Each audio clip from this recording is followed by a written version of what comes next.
Welcome back خواتین حضرات، آپ دیکھ رہے ہیں پروگرام دین و دانش. ہم بات کر رہے ہیں خورشید احمد ندیم صاحب سے. خورشید صاحب، آپ یہ فرمائیے کہ اگر ہم اب یہ سوچیں کہ ہم کو ترکی کے اچھے نکات کی پیروی کرنی ہے اور ہمارے ہم قائدین کو اپنے توجہ دلائیں کہ وہ علمی، فکری اور مذہبی بنیادوں پر جو اس وقت کام کر رہے ہیں لوگ، وہ کون سی ایسی چیزیں ہیں جن کو ان کو فالو کر سکتے ہیں اور اپنی بہتری کی طرف بڑھ سکتے ہیں؟ آپ فرمائیے. ڈاکٹر صاحب، چند بنیادی چیزیں ہیں جن کا اہتمام بڑا ضروری ہے. پہلی بات یہ ہے کہ جو انسان کا عمومی فکری، سیاسی اور تہذیبی ارتقاء ہے، اس کو پیش نظر رکھ کر آپ کوئی حکمت عملی بنائیں گے. آپ پیچھے کی طرف نہیں جا سکتے. یہی وہ سبق ہے جو ہمیں ترکی سے بھی مل رہا ہے. ترکی کے اندر آپ دیکھیے تو ترکی ایک اوپن سوسائٹی ہے. فتح اللہ گولن ہے اس کے اندر، نورسی صاحب کی تحریک ہے، رومی فورمز کی طرح کے ادارے ہیں، پلس اس کے ساتھ پولیٹیکل سٹرگل بھی ہے. سوسائٹی کو بند آپ کر دیں گے تو آپ کوئی قدم آگے نہیں اٹھا سکتے. پاکستان کی اسلامی تحریکوں کو ایک تو پہلی بات یہ کرنی چاہیے کہ جو انسان کا عمومی تہذیبی اور فکری سفر ہے، اس کو یہ سمجھیں کہ وہ اس وقت کس مرحلے پر ہے. اس کا ادراک کرنے کے بعد حکمت عملی بنائیں. ایک بات. دوسری بات یہ ہے کہ سوسائٹی کو اوپن ہونے دیں. پاکستانی سوسائٹی کا بنیادی فیبرک مذہبی ہے. اس بات کا کوئی امکان نہیں ہے یہ کسی مرحلے پر جا کر مذہب سے منحرف ہو جائے گا. لیکن اس کا مطلب یہ نہیں ہے کہ آپ اپنی مرضی کی انٹرپریٹیشن، اپنی مرضی کا تصور مذہب لوگوں پر رائج کرنے کی کوشش کریں، بلکہ سوسائٹی کو اوپن رہنے دیں.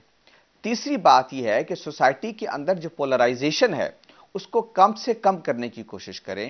ہمارے ہاں بدقسمتی سے لبرل اور غیر لبرل اور اس طرح کی پولرائزیشن بہت ہونے لگی ہے. ایک قومی وحدت پیدا کرنے کی کوشش کرنی چاہیے. بالکل صحیح. چوتھی بات یہ ہے کہ ہمیں پولیٹیکل سٹرگل کو، دین کی دعوت کو اور اکیڈیمک کام کو الگ الگ منظم کرنا چاہیے. یہ سارے کام الگ سے ہوں گے تو ان کا عمومی امپیکٹ سوسائٹی کو ایک خاص سمت میں لے جانے میں معاون ہوگا.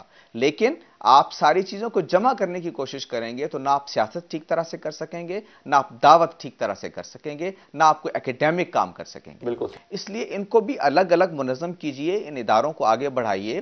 اور پھر آخری بات، اور وہ پہلی بات کی طرف میں توجہ دوں گا، کہ انسان کا جو علمی اور فکری سفر ہے اس کا آپ انکار نہ کیجئے، ورنہ آپ زمانے سے بچھڑ جائیں گے، زمانے سے الگ ہو جائیں گے.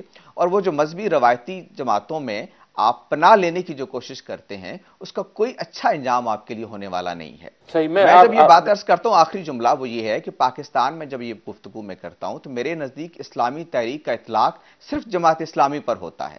باقی مذہبی جماعتیں ہیں، گروہ ہیں جو سیاسی فائدہ اٹھاتی ہیں وقت کے ساتھ ساتھ، لیکن کوئی ویژن اس طرح کا نہیں رکھتی. تو اسلامی تحریک، اگر یہ میرے مشورے ہیں تو یہ زیادہ تر جماعت اسلامی ہی سے متعلق. ہم دیکھتے ہیں آپ اس پر لکھتے بھی رہتے ہیں، اور حافظ صاحب سے میں ضرور کہوں گا کہ اس پر کامنٹ کریں جو انہوں نے اپنی تجاویز دی ہیں. نہیں، میں خورشید بھائی سے کافی حد تک اتفاق کرتا ہوں کہ طریقہ رستہ تو یہی ہے، لیکن اس طریقے سے مجھے اتفاق نہیں ہے کہ جو موجودہ صورتحال ہے اس میں جماعت اسلامی نے ڈیلیور نہیں کیا. اب دیکھیے، میں نے پہلے بھی کہا ہے کہ اب ہمارا کرنے کام یہ ہے کہ ایک تو لوگوں کو اسلام کی جو ہے وہ ٹھیک ہے، ان کو آزاد اور اوپن ہونا چاہیے، لیکن اسلام کے کسی ایک تعریف پہ یا اسلام کے کسی ایک پہلو پہ ان کو متفق تو ہونا چاہیے. اہل حدیث اور دیوبندی، بریلوی، یہ تو فقہی معاملات ہیں، لیکن اسلام کے اخلاقی، دینی اور بنیادی عقائد جو ہیں اس پہ تو قوم کو متفق کرنا ہے.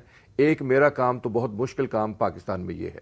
دوسرا یہ ہے کہ مجھے پاکستان پر قوم کو متحد کرنا ہے، اور اس میں لوگ جو ہیں وہ بلوچی، سندھی وہ بنے ہوئے ہیں، مجھے وہ کام بھی کرنا ہے. تیسرا ایک صرف اسی بات کے بارے میں، وہاں مسئلہ یہ ہے کہ اختلاف تو کبھی ختم نہیں ہوگا. یعنی جو چیز پریشانی کا باعث ہے وہ یہ ہے کہ ہمارے ہاں ٹالرنس نہیں رہی، اور اختلاف کی بجائے ہم چاہتے ہیں یا سب یک رخ سوچ کے ہو جائیں.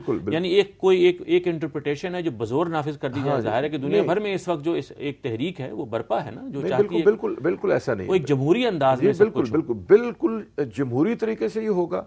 رسول اللہ صلی اللہ علیہ وسلم کی وہ مثال وہ جو جنگ احد کی ہے کہ آپ کی رائے سب کو پتہ ہے کہ نہیں تھی کہ باہر نکل کر لڑا جائے، لیکن جب لوگوں نے کہا تو آپ ہتھیار لگا کے نکل آئے.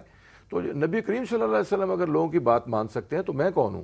تو لوگوں کو ساتھ لے کر چلنا پڑے گا، سوسائٹی کو اوپن کرنا پڑے گا، ان کی بات سننی پڑے گی. اس میں کوئی نہیں ہے کہ ہم اپنی مرضی ان پر مسلط کر سکیں، لیکن بہرحال لوگوں کو ایجوکیٹ کرنا پڑے گا کہ عقائد جو ہیں بنیادی عقائد پر تو اکٹھے ہو جاؤ. اسی طرح مجھے اپنی نوجوان نسل کو تیار کرنا پڑے گا کہ جو دنیا کے چیلنجز ہیں، مستقبل کے چیلنجز ہیں، ان کے لیے جو ایجوکیشن کی ضرورت ہے، جس نالج کی ضرورت ہے، جس ہمت کی ضرورت ہے، جس مایوسی میں دبی ہوئی اس وقت میری نوجوان نسل ہے اس کو نکالنے کی ضرورت ہے، وہ بھی مجھے اس میں کرنی ہے.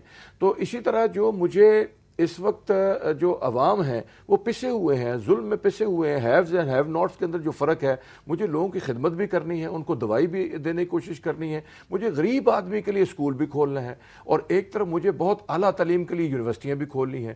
تو یہ ایک ہمہ پہلو قسم کا، ٹھیک ہے، بالکل ٹھیک کہہ رہے ہیں خورشید بھائی کہ ہمیں دعوت کا کام بھی کرنا ہے، ہمیں پالیٹکس بھی کرنی ہے، ہمیں لوگوں کی تعلیم کا بندوبست کرنا ہے، لوگوں کی خدمت بھی کی بات بھی کرنی ہے. اور ایک بہت بڑی جو بات ہے یہاں پر میں اپنی آخری جو اس کو جو زور دینا چاہتا ہوں وہ یہ کہ لوگوں کا یہ تاثر ختم کرنا پڑے گا کہ یہ لوگ جو ہے ڈیلیور نہیں کر سکتے. مثلا ہمارے